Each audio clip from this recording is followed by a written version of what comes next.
Welcome my dear rockers. आज हम देखने वाले हैं रेजिंग ग्रेस। मूवी की शुरुआत में हमें जॉय नाम की एक लेडी को दिखाया जाता है जो कि एक सिंगल मदर है। साथ ही वो लंदन में फिलीपींस से आई है ताकि वो कुछ पैसे कमाकर अपनी बेटी के साथ अच्छी जिंदगी बिता पाए। साथ ही हमें ये भी पता चलता है कि जॉय असल में यहाँ पर इलीगल इमिग्रेंट के तौर पर रह रही है क्योंकि उसके पास यहाँ की सिटीजनशिप तो है नहीं और अब वो उसी सर्टिफिकेट को किसी तरह बनवाना चाहती है। इसके लिए वो कई घरों में काम करके अपना गुजारा कर रही है। जॉय और उसकी बेटी ग्रेस अलग अलग लोगों के घर रहकर अपने दिन बिता रही है क्योंकि उनके पास रहने के लिए कोई घर भी नहीं है। यानी कि कभी किसी घर में ये लोग रहते हैं तो कभी किसी दूसरे घर में। जॉय लोगों के घर साफ सफाई, खाना बनाना, किसी बीमार की देखभाल करना, यहाँ तक कि उनके कुत्ते को टहलाने का काम भी करती है। ग्रेस भी वैसे तो बहुत समझदार है लेकिन शरारती बहुत ज्यादा। वो अक्सर माँ जो कहती उसका उल्टा ही काम करती। ग्रेस हमेशा अपनी माँ से उसके पिता के बारे में पूछती रहती कि पापा कहाँ गए माँ, लेकिन जॉय उससे झूठ कहती कि तुम्हारे पिता मर चुके हैं। बल्कि सच्चाई कुछ और ही होती है जो हमें आगे पता चलेगी। ग्रेस और जॉय को एक घर से निकलने के बाद अपने आगे के दिन बिताने के लिए किसी और क्लाइंट के घर में पनाह लेनी पड़ती है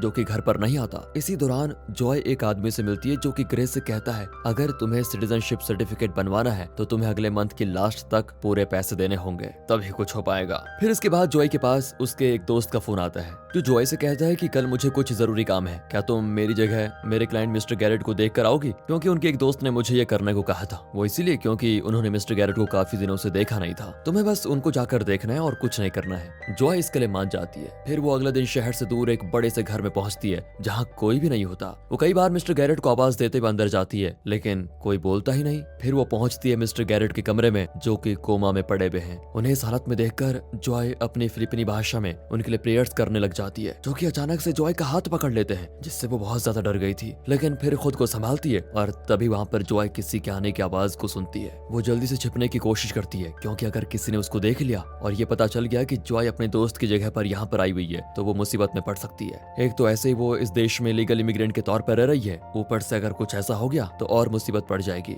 इसलिए वो छिपने के लिए कमरे में जाती है लेकिन उसे छिपने की जगह नहीं मिलती। तभी वहाँ जॉय के सामने गैरेट की भतीजी कैथरीन आती है जो कि जॉय को वहाँ देखकर कहती है कि तुम्हें जरूर एजेंसी वालों ने भेजा होगा, मैंने कल ही उनसे एक हेल्पर को भेजने के लिए कहा था। इस पर जॉय बचने के लिए कैथरीन की हाँ में हाँ मिला देती है। फिर कैथरीन जॉय के बारे में उससे पूछती है और साथ ही उसे बताती है कि मेरे अंकल गैरेट पिछले एक हफ्ता से कोमा में है। उनकी देखभाल तो मैं कर लेती हूँ लेकिन मुझे इस घर की साफ सफाई और खाना वगैरह बनाने के लिए एक हेल्पर की जरूरत है। मुझे पता है तुम एजेंसी की तरफ से आई हो, पर क्या तुम मेरे लिए काम कर सकती हो? मैं तुम्हें एक हफ्ते के $1000 दूंगी। अब वीजा सिटीजनशिप सर्टिफिकेट के लिए जॉय को पैसों की जरूरत तो थी तो वो कैथरीन के इतने अच्छे ऑफर को मना नहीं कर पाती। साथ ही कैथरीन जॉय को यहाँ रहने के लिए उसको अपना एक कमरा भी देती है, लेकिन फिर भी जॉय उसे अपनी बेटी ग्रेस के बारे में नहीं बताती क्योंकि उसे लग रहा था कि कहीं कैथरीन उसकी बेटी के बारे में सुनकर मना न कर दे। कैथरीन जॉय को शाम को ही अपना सामान लाकर आने के लिए कह देती है। फिर जॉय अपने दोस्त को सब कुछ बताती है और साथ ही उसके पूछने पर गैरेट की हालत के बारे में बताती है। उसका दोस्त भी कहता है कि चलो तुम्हारे लिए ये अच्छा ही हुआ। इसके बाद जॉय ग्रेस और अपने सामान को लेने जाती है जहाँ वो ग्रेस को समझाती है कि तुम्हें वहाँ छिप कर रहना होगा, जल्द ही मुझे सिटीजनशिप मिल जाएगी और फिर हम आजादी से रह पाएंगे। ग्रेस भी उसकी बात मान जाती है। जॉय फिर ग्रेस को एक बड़े से बैग में छिपाकर कैथरीन के घर पर पहुंचती है जहाँ कैथरीन जॉय को पहले चाय ऑफर करती है। जॉय तो उसको एक बार में ही पी जाती है क्योंकि उसने ग्रेस को बैग में छोड़ा हुआ था जो कि दम घुटने में मर भी सकती थी। इसलिए जल्दी से जॉय उस बैग को लेकर अपने कमरे में जाती है और ग्रेस को बाहर निकालती है जो कि ठीक ठाक थी। अब जॉय ग्रेस से कहती है कि याद रखना तुम्हें इस लेडी की नजरों में बिल्कुल नहीं आना है। तभी वहाँ पर फिर से कैथरीन आ जाती है जिसे देखकर ग्रेस बैग के अंदर जल्दी से छिप जाती है। असल में कैथरीन को जॉय को देखते पता चल गया था कि वो एक फिलिपिनो है। वो जॉय से कहती है कि एक काम करो, तुम आज आराम करो, कल से काम कर लेना। इतना कहकर वो चली जाती है। इसके जाने के बाद जॉय ग्रेस को इस कमरे में मौजूद एक क्लोजेट दिखाती है और कहती है तुम्हें इसके अंदर ही रहना होगा ताकि कोई अचानक से यहाँ भी आ जाए तो तुम्हें देख ना पाए, और चिंता ना करो, हमें यहाँ 6 हफ्तों से ज्यादा नहीं रहना है बस। अगले दिन कैथरीन जॉय को पूरा घर दिखाने के साथ घर का काम भी समझाती है और कहती है कि तुम अंकल की चिंता ना करना,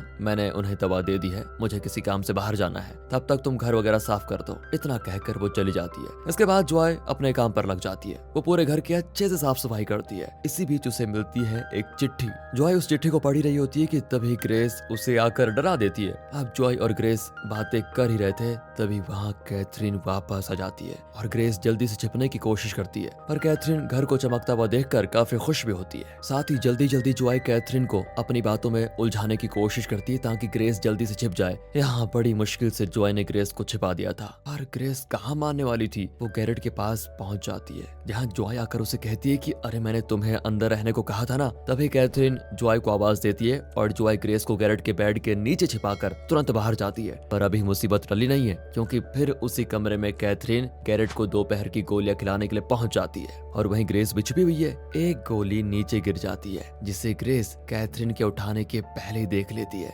फिलहाल कैथरीन गैरेट को दवा खिलाकर चली जाती है और एक बार फिर से ग्रेस बाल बाल बच जाती है। तभी ग्रेस जॉय से कहती है कि कैथरीन तो गैरेट को नींद की गोलियां दे रही है। जॉय उससे पूछती है कि अच्छा तुम्हें कैसे पता कि वो नींद की गोली थी। इस पर ग्रेस कहती है कि एक बार जब आपने मुझे मेरी विटामिन की गोली लेने के लिए भेजा तो मैं गलती से नींद की गोलियां लेकर आ गई थी और ऐसी गोली मैंने वहां पर भी देखी थी। इस पर जॉय कहती है कि हो सकता है उसकी बनावट वैसी हो, लेकिन एक जैसी दिखने वाली दवा हमेशा एक नहीं होती। इस बात को लेकर ग्रेस जॉय से गुस्सा ही हो जाती है, क्योंकि उसे शक है कि कैथरीन एक बुरी इंसान हो सकती है। अब जब रात को सभी सो जाते हैं तो ग्रेस कुछ खाने की चीज ढूंढने के लिए पूरे घर में घूमने लगती है। वहाँ अचानक से उसके सामने कैथरीन पड़ जाती है। ओ ये क्या? वो देखती है कि कैथरीन तो स्लीप वॉकिंग कर रही है, यानी वो नींद में चल रही है। यहाँ ग्रेस चुपचाप कैथरीन का पीछा करती है, जिस दौरान वो देखती है कि कैथरीन स्टोर रूम की तरफ जा रही है। वहाँ वो छिपकर कैथरीन का पीछा करती है। यहाँ कैथरीन एक पर्दे को हटाती है, जिसके पीछे एक ग्लास के बड़े से केस में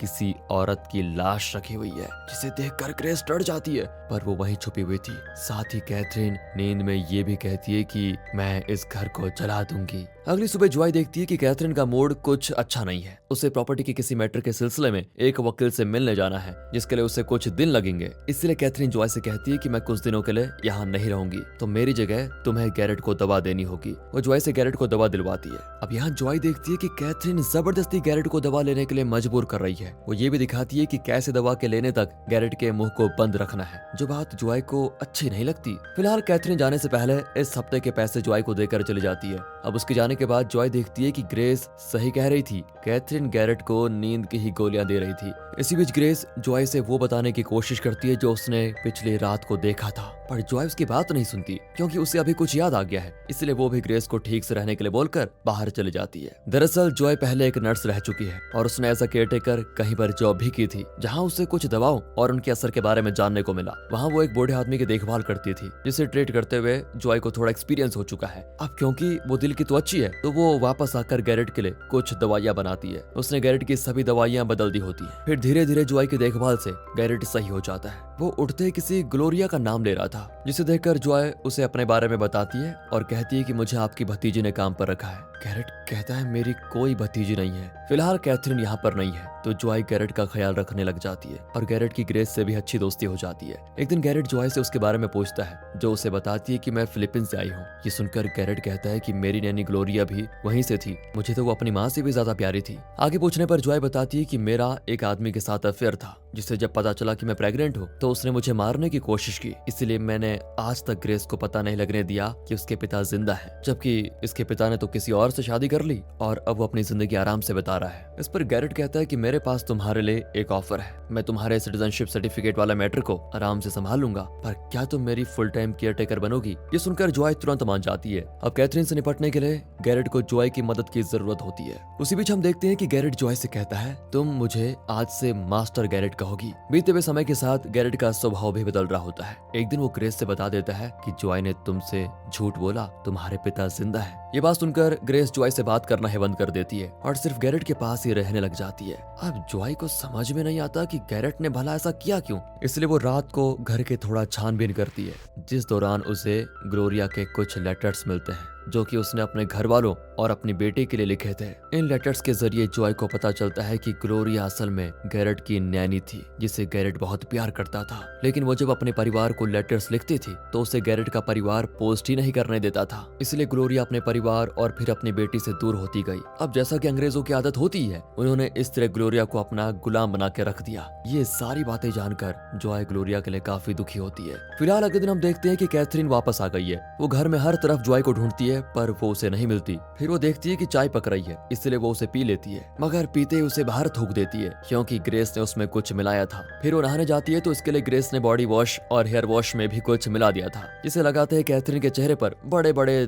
धब्बे आने लग जाते हैं। और ये सब कुछ ग्रेस ने गैरेट के इशारे पर किया था। फिर जब कैथरीन नीचे आती है तो वो देखती है कि वहाँ पर जॉय और गैरेट साथ में खड़े हैं। गैरेट को सही सलामत देखकर कैथरीन तो दंग रह जाती है। फिर गैरेट और कैथरीन के बीच बातें होने लगती है। कैथरीन गैरेट से हंसते हुए कहती है कि अब मैं तुम्हें इस घर से धक्के मार कर निकाल सकती हूँ। मैंने पैसे खिलवा कर तुम्हारा सब कुछ अपने नाम करवा दिया है, जो कि मेरा ही था, लेकिन तुमने बहुत ही चालाकी से मुझसे वो पेपर साइन करवाए जिसके तहत मेरे पिता की मौत के बाद मेरी माँ को ट्रीटमेंट के लिए पागल खाने भेज दिया, जहाँ उन्होंने अपनी जान दे दी। इस पर गैरेट भी हंसते हुए कहता है कि तुमने मुझे कोमा में रखकर धीरे धीरे मारने के लिए छोड़ दिया, पर देख आज मैं सही सलामत हूँ। और रही बात तुम्हारी प्रॉपर्टी की, तो मैंने जो कागज तुमसे साइन करवाए थे उसमें प्रॉपर्टी के कागज भी थे, तो ये सब तो पहले से मेरे नाम है। बाकी रही बात तुम्हारी, तो मैं तुम्हें नहीं निकालूंगा, तुम यहीं रह सकती हो। मतलब कि कैथरीन गैरेट से अपनी प्रॉपर्टी वापस लेने की सोच रही थी, पर अब वो कुछ नहीं कर सकती, इसलिए वो कुछ भी नहीं कहती। लेकिन रात को कैथरीन जॉय से बताती है कि वो आदमी तुम्हें हमेशा के लिए यहाँ पर रख लेगा,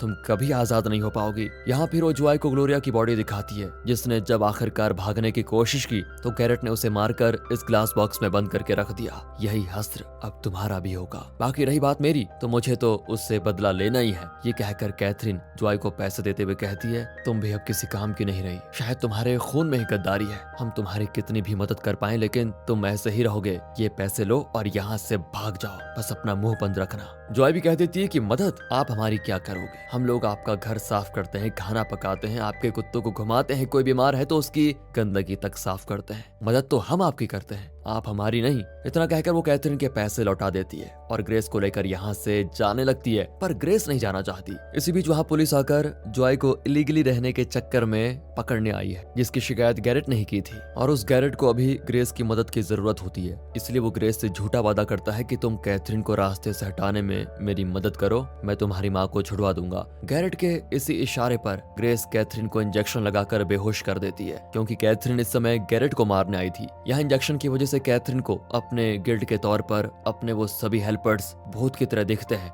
जिनके साथ उसने कभी बुरा व्यवहार किया था, यानी कि वो भी गैरेट से कम नहीं थी। अभी तक पता नहीं चल रहा है दोस्तों इन दोनों में से गलत कौन है। इसके बाद ग्रेस गैरेट से उसकी माँ को छुड़वाने के लिए कहती है, लेकिन वो बात को टालने लगता है और ग्रेस को पता चल जाता है कि गैरेट ने ही उसकी माँ को अरेस्ट करवाया है। इसलिए वो गैरेट को मारकर भागती है, जो कि अब ग्रेस को खत्म कर देना चाहता है। उसे लोगों को अपना गुलाम बनाकर रखना बहुत ही पसंद था। यहाँ ग्रेस भी बहुत ही चालाकी से स्टोर रूम में आग लगाकर ग्लोरिया वाले बॉक्स को गैरेट के ऊपर गिरा देती है, जो कि ग्रेस का पैर पकड़ लेता है। उसी वक्त वहाँ पर कैथरीन आकर ग्रेस की मदद करती है, क्योंकि उसे अपनी गलती का एहसास हो गया था। सारे घर में आग लग चुकी है, इसलिए कैथरीन और ग्रेस बाहर आकर पूरे घर को गैरेट सहित जलते हुए देखते हैं। फिर इसके बाद कैथरीन जॉय को छुड़वाने आती है, उसके लिए एक वकील करती है, जो कि उसे बेगुनाह साबित कर देता है। फिर जॉय को यहाँ की सिटीजनशिप सर्टिफिकेट मिल जाता है और अब उसे कोई डर नहीं था। कैथरीन ने अपने पास्ट में जो भी किया वो इसीलिए किया क्योंकि वो भी हेल्पर्स को गैरेट की तरह इंसान नहीं समझती थी। फिर इसके बाद जॉय ग्रेस को लेकर उसके पिता से मिलवाने लेकर जाती है, जिस दौरान उनकी बीवी दरवाजा खोलती है